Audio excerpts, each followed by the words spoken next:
Welcome to Dakota Boys Talk Movies. I'm Steven. And this is Dakota. We have a superhero crammed episode tonight. We went and saw Avengers 2.5, or as Marvel Studios decided to call it, Captain America Civil War. To be fair, it is a Captain America movie. I felt that. But we'll get more into that later.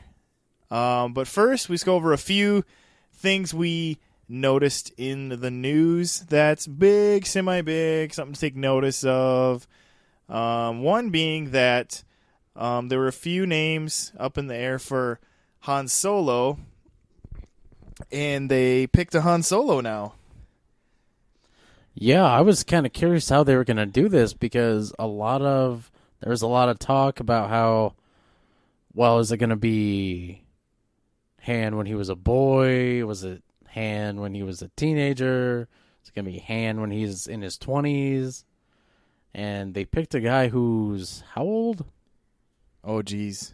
Now I need to remember how old he is. Can he vote? He can vote. I know he can vote. Okay. But I don't know on his exact... What is his name even? Like, I'm drawing a blank. Eldon something or... something weird. Eldon Spire. Sorry. This is us doing our amazing,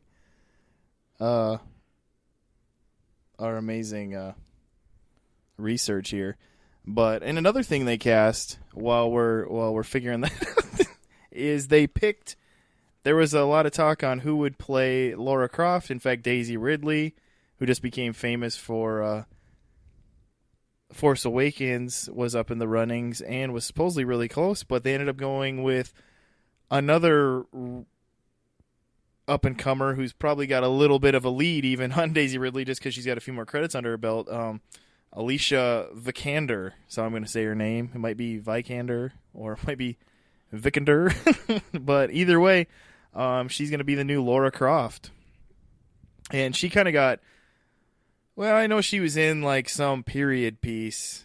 It seems like that's where they all start out. Yes, but her real kind of what brought her more into the spotlight was a little film that ended up getting Oscar attention, Ex Machina, which really only had a cast of 3 people, was really low. I think it's the lowest budget movie to win the Best Special Effects Oscar. Yeah. Is what I understand. And she played... what do you call it? Is it an android when you're like a fully human robot? Cyborg is, I think, the correct word. Maybe. I know Data on Star Trek was called an android, but Cyborg is kind of was machine with human parts. That's true. Because that's what the Terminator was. That's right. So, yeah. So. That was another big thing. What else did you see in the news, Dakota, that caught your fancy? Well, I don't know if anyone was excited for the Flash movie, but I sure was. They actually lost their director, or quote-unquote, he left over creative differences. Another creative differences. Gotta love that. Yeah. Seth Grahame-Smith, author of Pride and Prejudice of Zombies, and... I got the guys playing Han Solo's name. All right. Lay it on us. Alden. I was close. It wasn't Eldon. It was Alden Ehrenreich. He was in Hail Caesar. I missed that one, I guess. Yeah, me too. But, yes, Seth Grahame-Smith, though, yeah, he was... A lot of people were excited about him. I mean, he's had some writing credits, and obviously he got famous for writing some books, first and foremost. My favorite being How to Survive a Horror Movie. Abraham Lincoln Vampire Hunter is mine. But it's a shame because he is a pretty talented storyteller, and that's kind of what I was hoping the movie would get. Yeah, you mean if his storytelling ability, if he could put that into like being the one who could... Yeah. Rather than it being just a huge special effects extravaganza, if we could just worry about telling a good story, because I don't know if anyone's noticed in the news. Ezra Miller has just bulked up like an insane. He's now like solid muscle. Oh, just jacking himself up Yeah. for the role of the Flash. He was last seen in Trainwreck, and he was just skinny, just absurdly skinny. And the way he looks now, he could probably go head to head with Jason Momoa in a fight. To be fair, though, any of you saw his cameo, Jason Momoa's cameo in Batman v Superman. He looked like he was drowning. That was a really bad Aquaman. It was like he looks like he's holding his breath. Like, it's Aquaman. He doesn't need to hold his breath. Yeah, so that'll be interesting to see what they do there. If DC is, well, I should say Warner Brothers, it just seems like when Marvel has the whole creative differences drop out, they're really quick at bringing somebody in to fill that void. I mean, that Edgar Wright thing, it seemed like the next day they had Peyton Reed hired. Yeah, well, Wonder Woman kind of had the same problem. I don't really remember who They kind of went through a few directors attached to that. They lost theirs like literally right before they started shooting, and now supposedly most of the bulk of the movie has been shot. Yeah, and the studio seems to be really happy with the stuff they've seen of it. Yeah. So, of course, they were happy about what they saw about Batman v Superman 2 at points, but hey, they saw the 3-hour director's cut. Okay. Yeah, I'm trying to not get my hopes up. I just don't know if that's gonna be what fixes a movie. Can a longer version of a movie that already felt really long fix it? Actually, I have an answer for you. Yes. Because the original Blade Runner was kind of blah, but there is a cut out there where they added some more stuff in, and they kind of sympathized the villain, who's Rutger Hauer, and apparently that, to a lot of people, that's the cut you want to see. Ah, okay. It's not about Harrison Ford's character running around getting drunk, trying to seduce this woman. Now, is that the one that's called the Ultimate Cut? Because there's like the Ultimate, the Director's. I think it's the Director's Cut, if I'm not mistaken. The Ultimate Cut was the one where they threw in like 6 minutes and they were like, "This movie is now perfect." Because Ridley said so. Whereas Francis Ford Coppola was like, "Nope, did it the first time. Don't need a second cut." So yeah, but those are just some things that are out there. It'll be interesting to see what happens. What's be really interesting about the Han Solo movie is where are they going to come up? Like Han Solo is such an interesting character. Do you want to play with his past too much, or is that dangerous? Actually, I'm a little more worried about something else. What's that? Han Solo actually is not a very original character, and I think something that may kind of shown through with that is he may have not really had that exciting of a life or that great of a life that you could spend like a 2-hour movie watching. That's the other thing is it felt like he was just kind of a jerk, Yeah. self-centered smuggler. So I don't know. Maybe do you make an adventure out of one of his smugglings? Because that's the thing. It's like I kind of like the idea that his backstory is he's a complete jerk up until the point that he realizes that he sees the rebel cause firsthand. He sees who Luke is firsthand, and it causes him to say, to kind of become like, no, this is something that is right, and I need to help with this, And so, like, if they go back and they try, I'm afraid they're gonna like make him too much of a good guy before he was really supposed to be, Or is the whole movie just gonna be him being a jerk? I don't know. It's just kind of be weird to see how they pull that off. Yeah, I mean, we everyone talks like, oh, wouldn't it be cool to see a Han Solo movie? Wouldn't it be cool to see a Boba Fett movie, a Darth Maul movie? problem is some of these characters, I don't think Darth Maul and Boba Fett, unless you want to see a lot of killing, the movie's not going to be very satisfying. Well, another one that comes up a lot is Yoda. Yeah. It's like, I don't know what you do with that either to make it interesting, or is he just better as kind of the small, like, you know what you need to know in the screen time he has, you know? I'd actually like to see his origins just a little bit, because there is that old quote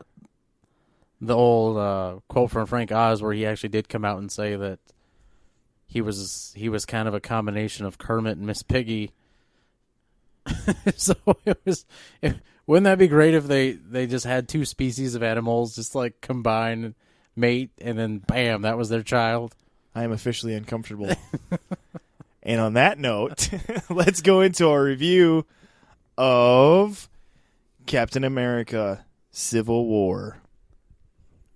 All right, cue the fanfare.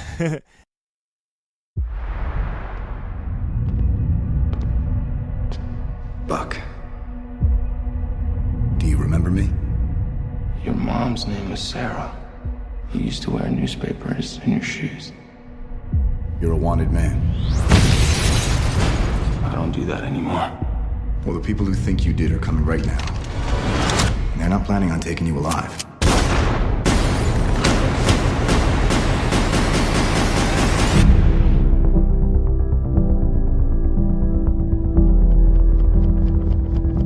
Captain, while a great many people see you as a hero, there are some who'd prefer the word vigilante.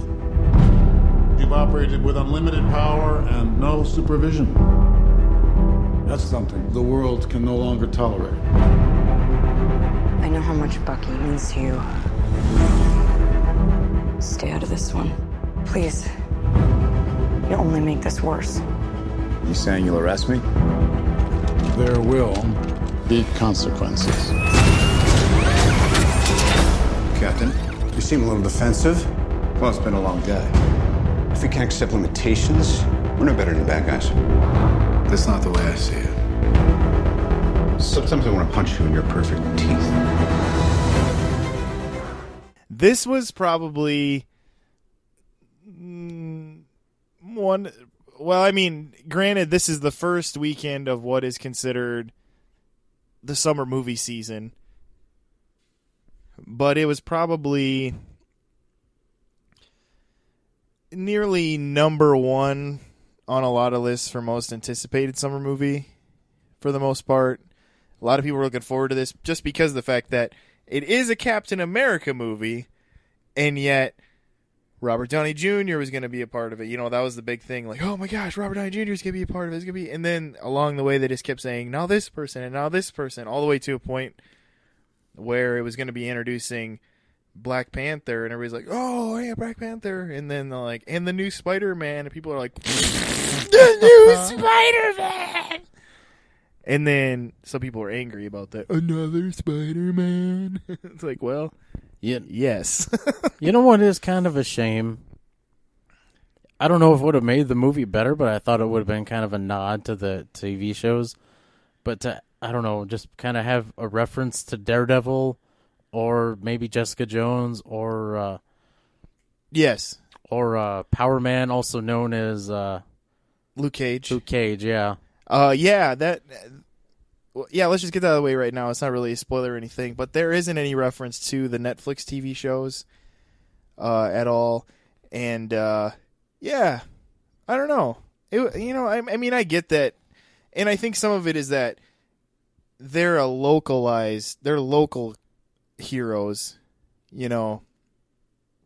But Spider-Man really is too. Spider-Man's a New York superhero for the most part, but yeah, I don't know how you handle those people and where they fit into the big screen world. So, and I think maybe that's kind of where Marvel is right now. Like, I don't know where they fit in, and so, you know, when these movies they try to go so international, it's like, where do you fit in the neighborhood people? Yeah. So, there's that too. But yeah, so basically, if you've seen a trailer, you kind of have a semi idea of of what's going on in the movie. Basically, the Secretary of State, who is, we know him formerly as General Ross, who was the guy who was introduced in the Incredible Hulk. He is really probably Bruce Banner's biggest arch nemesis in a lot of ways. Wouldn't you agree, Dakota? I mean, he's the guy who's always trying to bring down the Hulk, really, and saw him just as an experiment gone wrong and not a human being. Yeah, the thing about General Thaddeus Thunderbolt Ross is he kind of lives, eat, breathes just hatred for the Hulk. And yeah, in the movie, it definitely, Edward Norton's Hulk movie, it definitely showed through. Yep, and William Hurt plays him again in this movie, and what's interesting is now he is the Secretary of State, and so you're thinking, okay, does he just literally hate the Hulk, or is he just not a fan of superheroes in general? Well, we kind of get the idea that he's looking at it from a perspective of the heroes maybe do have a place, but just in good old Thunderbolt Ross style, he wants to be able to control them. And I think, part of it is you could say he's doing it for the good of all, as he would put it maybe, but I think some of it is maybe his own personal agenda, because then they can kind of be his own kind of unit in a way. They don't really get into this a lot in the movie, but basically he just says, look what you did in New York, and they show footage of what's now called the Battle of New York in the Marvel Universe. Footage of Sokovia, them crashing it there, and then the events of the Winter Soldier, when the helicarriers are taking off and blowing things up, and all that jazz. And he's saying, you guys need to be put into check. And the Civil War comes into play because there's certain heroes led by Tony Stark starting to agree with that through circumstances that they're involved in, just personal struggles they have mixed with people they've met saying, yeah, maybe we do need to be put into check. And then you have the side led by Steve Rogers, who says, we're still our best bet at controlling or doing the right thing. Steve says, we they're going to tell us what we need to do, but also they're going to tell us what we can't do when maybe we should be doing what they're telling us we can't do. And he's saying we're still the best people at putting ourselves into check and taking personal responsibility and things like that. And so he's looking at it from that angle, and that's where your tiff comes into play. Like, who's gonna side with that, who's gonna sign it, and who's not. And you kind of have this whole big mess that comes into play. And a little bit of the catalyst of that would be Steve's former childhood friend, Bucky, who is now the Winter Soldier, being a little bit of the catalyst of what's making this such an international struggle. And so what I guess I was really I guess maybe not surprised, maybe surprised isn't the right word, but very impressed by were the action sequences in this movie. Oh yeah, they definitely, Winter Soldier had some pretty impressive action set pieces, and this one just kind of blew them all away. Yeah. And in a good way, not where it's like, not in like the way where it's just like mindless explosions and stuff, but it was like, they didn't go Michael Bay. They didn't go full Michael Bay. Yeah, it wasn't just like ridiculous, but it was just really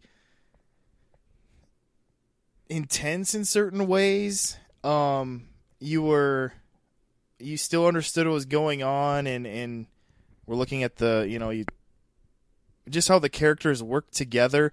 And I think that's what was kind of cool, is how in the Winter Soldier, when the opening sequence of that movie, him landing on the ship, and he's kind of just like single-handedly kicking down all these guys in a way. Whereas in this one, you see like a teamwork going on, and I think it just kind of brought it up to that level of how they're working together and working as a unit to get things done more efficiently and things like that. But at the same time, they're realizing the consequences of some of their actions within that. And one character that stuck out to me in this that I was surprised by because I was kind of like, about them in Age of Ultron was Elizabeth Olsen's portrayal of Wanda Maximoff, a.k.a. the Scarlet Witch. I thought she's really good in this, just kind of the way she played it and who she was. Yeah, I think one thing that kind of helped is she wasn't so kind of out there with the accent. The accent in Age of Ultron was a little bit outrageous, I thought. Yeah, and I think just the fact that in Age of Ultron she was kind of bad, but I don't know, she just wasn't really part of the mix, whereas in this she was kind of part of the unit now, and I thought she really worked in that she kind of stood out to me as like, wow, I kind of enjoyed her in this movie. Actually, one that, oddly enough, one performance I was kind of impressed with was Paul Bettany's performance of Vision. Yeah, it was nice to see him get more time to flesh out who he is and play that character, and yeah, he's actually a very benevolent person, but at the same time, he's kind of a D-bag.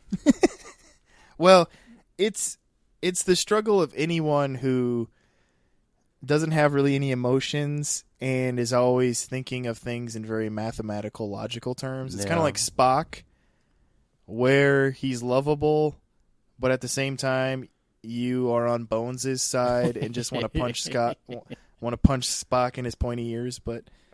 And so it's kind of a character like that in a way, different because in a lot of ways, Vision could almost do.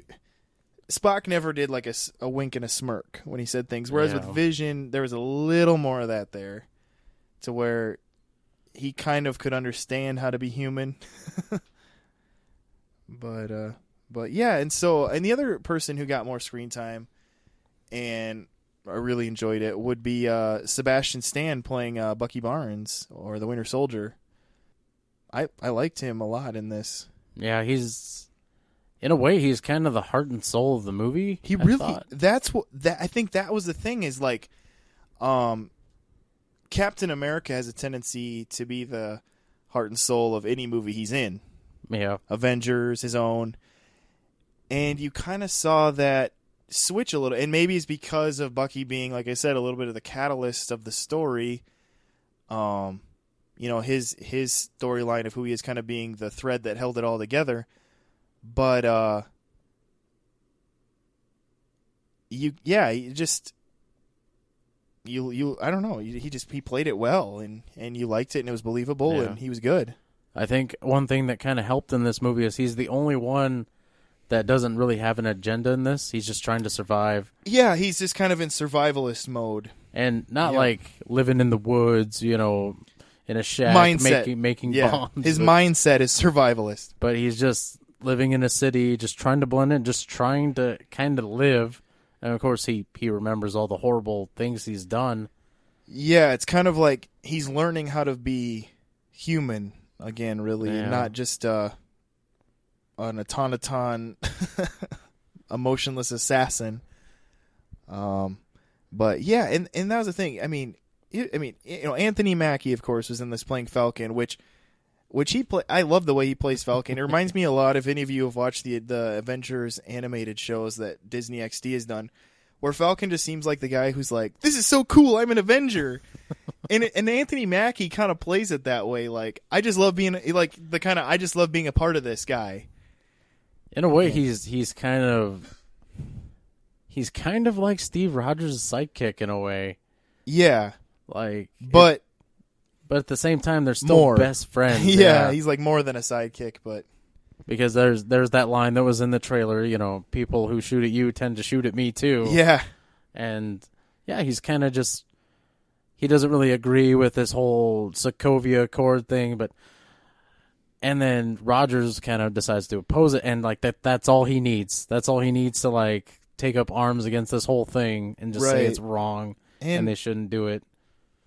Yeah, they kind of set up where initially he had a respect for Steve in the movie The Winter Soldier, And it just turned into a friendship where he's like, yeah, I'm just going to be loyal to you to the end because I know you really want, in the end, you are fighting for what you think is right, and so I'm gonna be by your side, really, is what it is. But another couple other standouts, Paul Rudd as Ant-Man. Yeah, that's right. He's in this, people. You might have wow. forgotten. He is pretty good. I really enjoyed seeing him back. I actually kind of forgot he was going to be in this. And then when he showed up, I'm like, oh, yeah, he's in this. And then I'm like, wow, I'm glad he's in this. He was actually pretty fun to watch. And then, of course, the big reveal in the second trailer, or third trailer maybe, was that they showed Spider-Man and what he would look like. And all I'm going to say about that is I really like this Spider-Man. I think it kind of helps that you spend more, you kind of get to know him a little bit before he actually puts on his suit and goes out and starts trying to take down Captain America. They give I shouldn't say a moment, like a scene to where you just get to know Peter.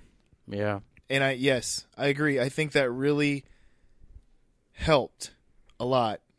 And that's what I was just talking with Dakota before he started this, how what was really awesome about this movie is, how many characters have we gone through now? 10?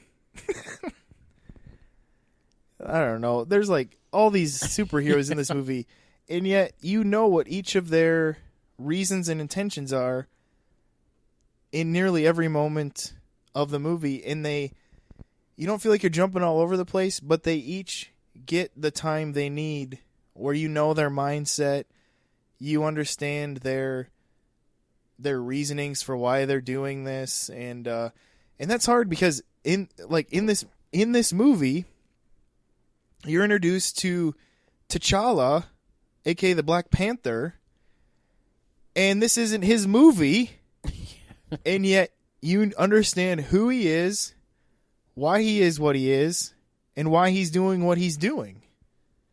And I think that's impressive. And I'm saying this from a point where if you just walked in, you're like, I'm just a person watching a movie who knows nothing about Marvel Comics, and you would understand. Maybe you wouldn't get every little tiny little reference, but you would know exactly why T'Challa is doing what he's doing. And I just found that really impressive when there's like 10 or 12, heroes that you're following.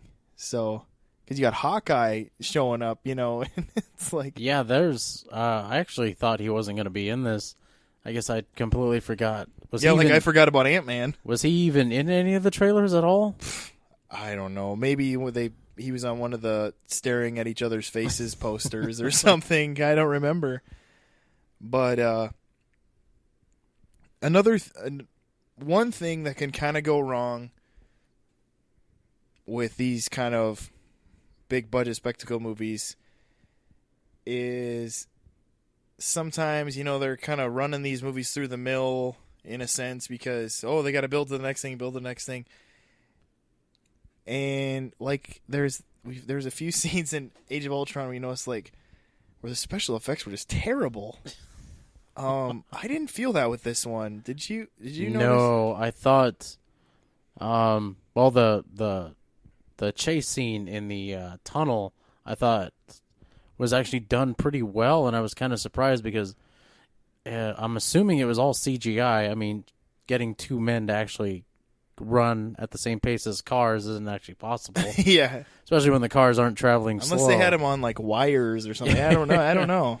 But I thought, I just figured it was CGI, and some of the stunts obviously were, but they didn't. Yeah. They didn't distract you, which was kind of nice. Yeah, I was never distracted by like, well, that was really CGI or something. And yeah, like Dakota's saying, obviously there had to have been some sort of War Machine, Iron Man, Spider-Man, Ant-Man moments that were CGI, but you never really, I don't know. I didn't think about it, I guess, which was really nice. Yeah. So, especially in this age when all this stuff is filmed digitally, pretty much. There's not too many. I mean, the Star Wars movies I still do on film, but I think all these Marvel movies have been digital, and sometimes you can just, I don't know, you can make out some of that stuff more and how cartoony it is. So it was nice. It was kind of nice how you didn't feel that so bad in this. Yeah, one thing that this movie also didn't have that was pretty refreshing was kind of filler scenes.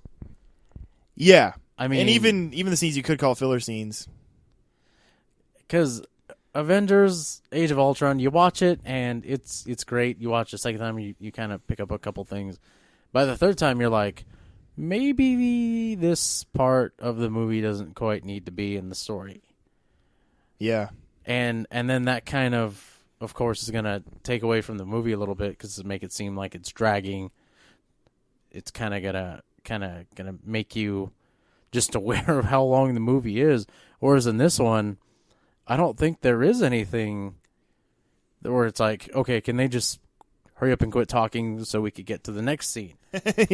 yeah.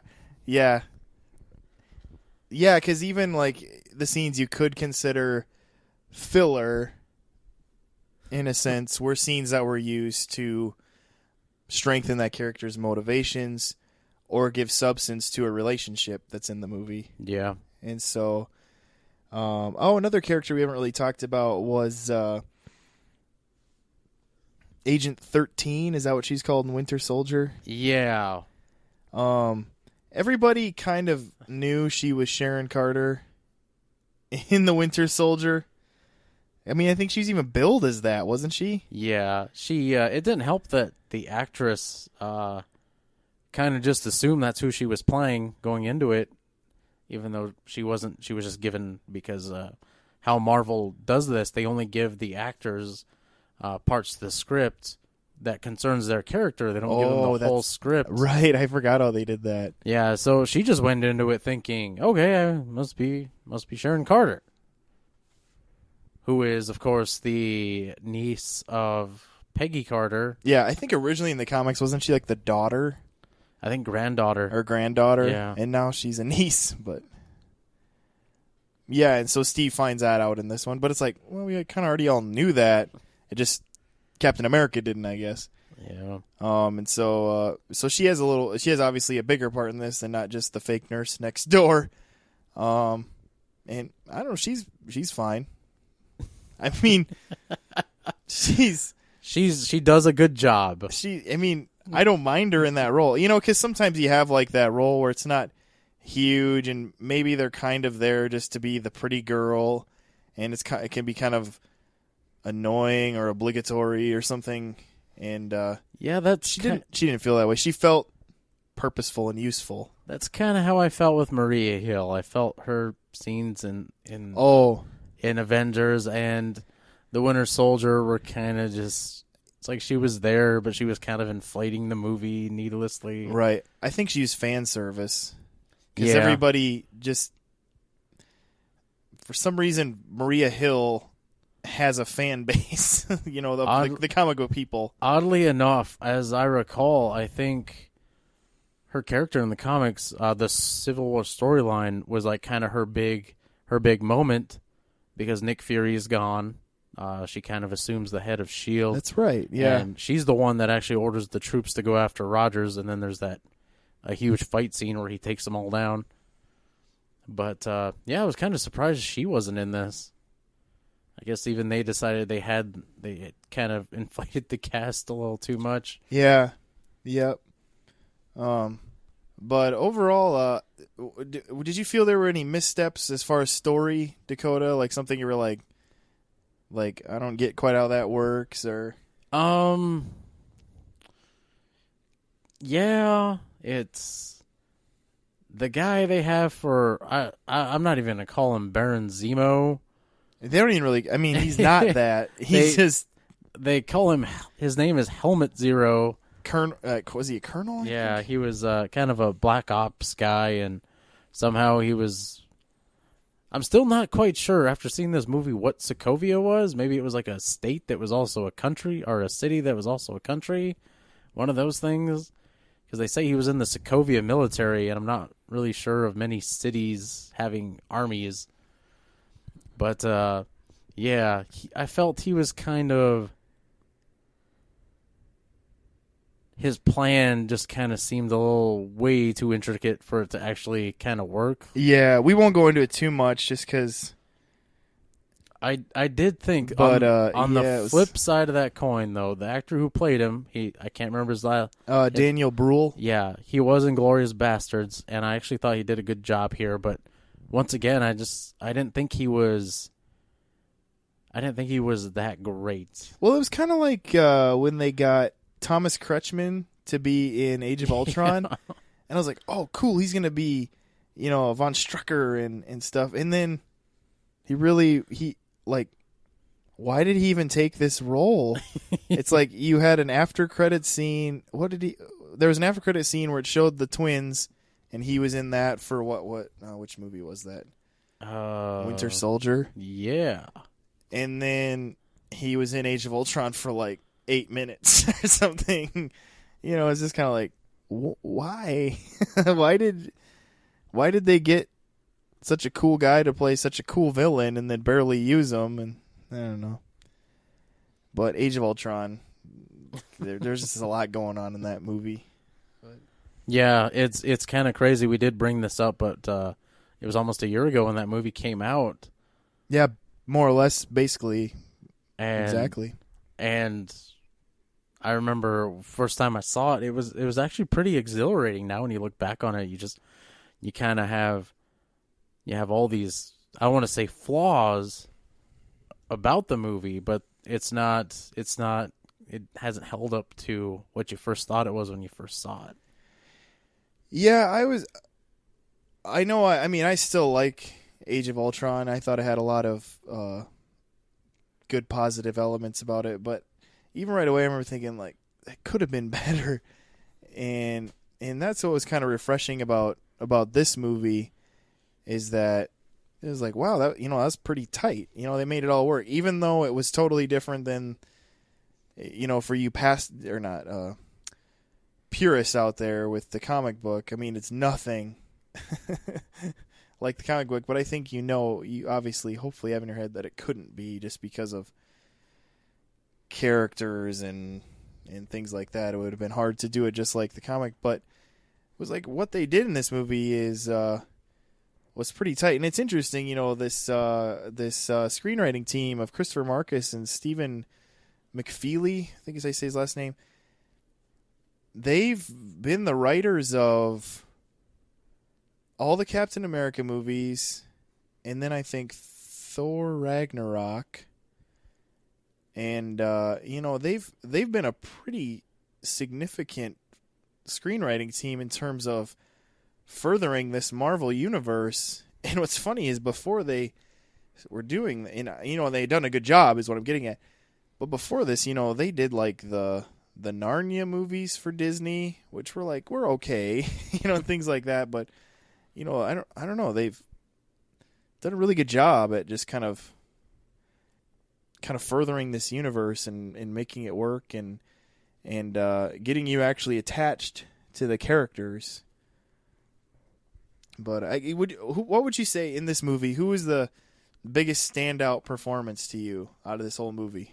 Oh, even though he was hardly in it, it would have to be the actor that played Spider-Man. Tom Holland? Yeah, he probably had the biggest impact.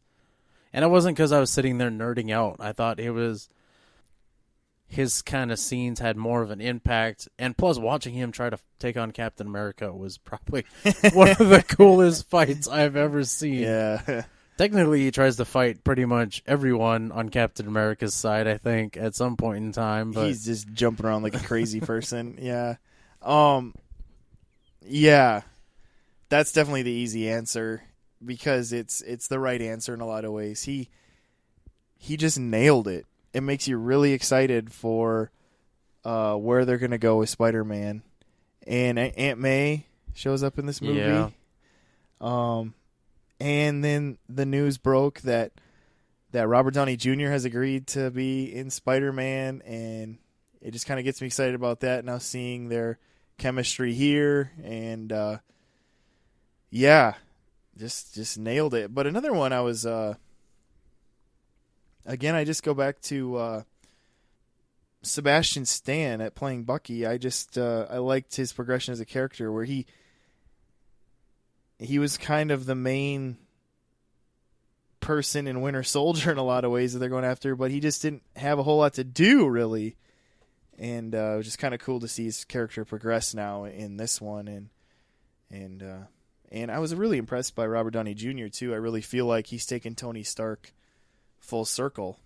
Yeah, I thought this was probably the best performance out of all these movies he's been in, playing Iron Man. I thought Tony Stark, this was probably his best performance overall. Yeah.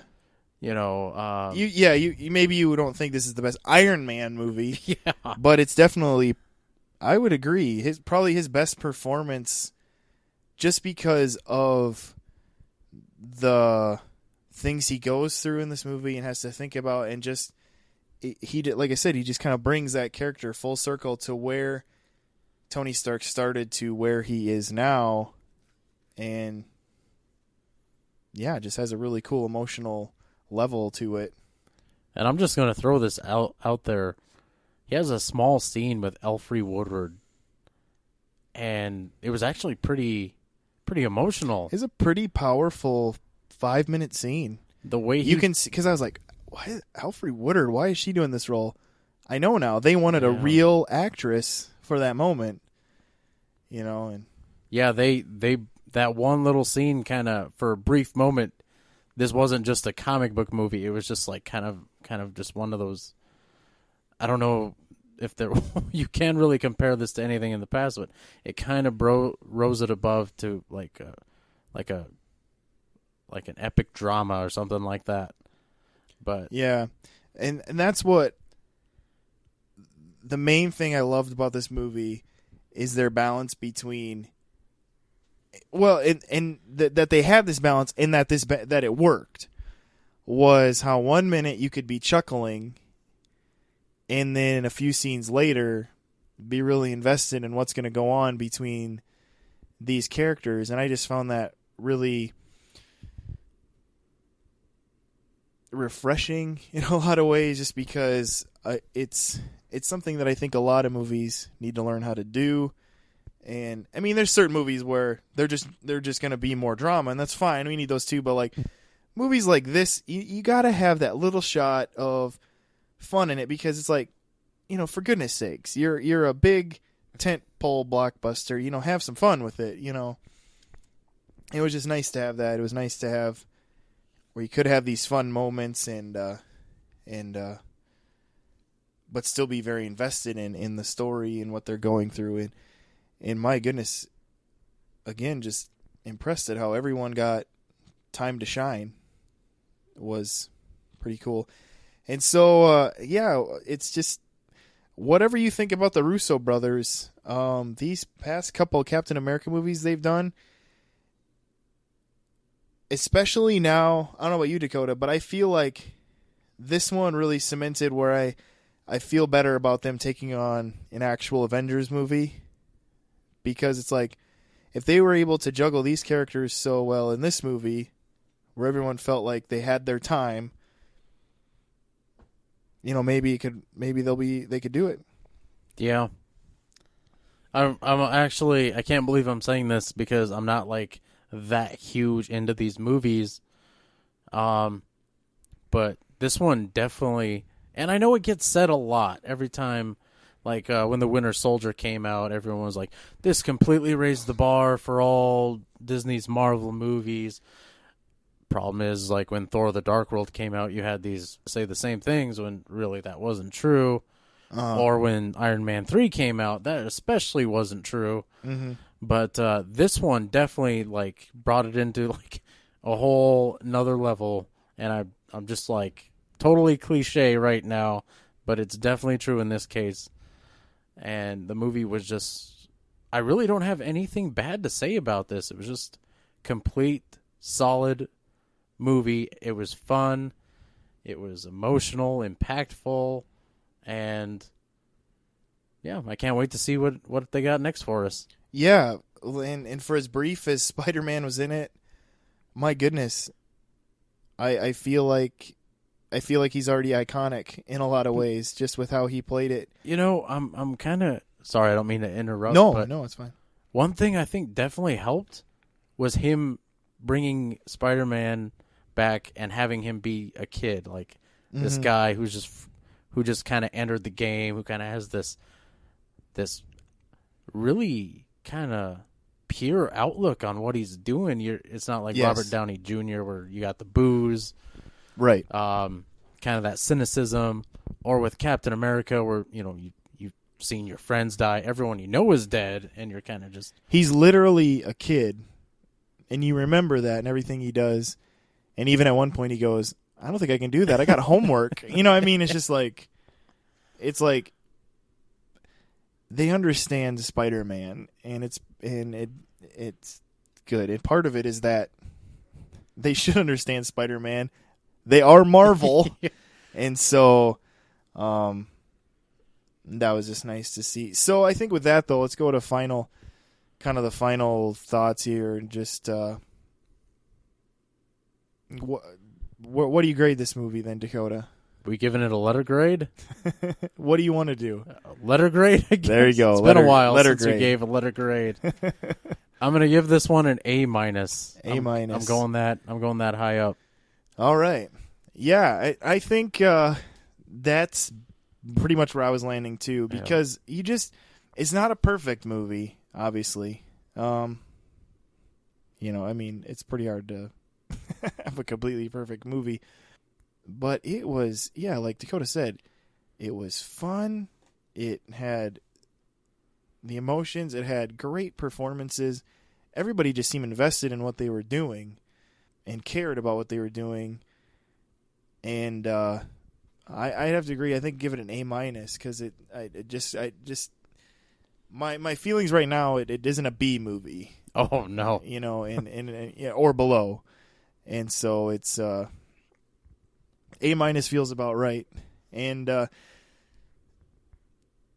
don't feel like that's going to change too much, just because as I think back on this movie and the things that happened in it, and you kind of digest it a little bit and go, no, that was a pretty solid scene, or that worked really well, and things like that. And so I can't imagine that's going to change too much.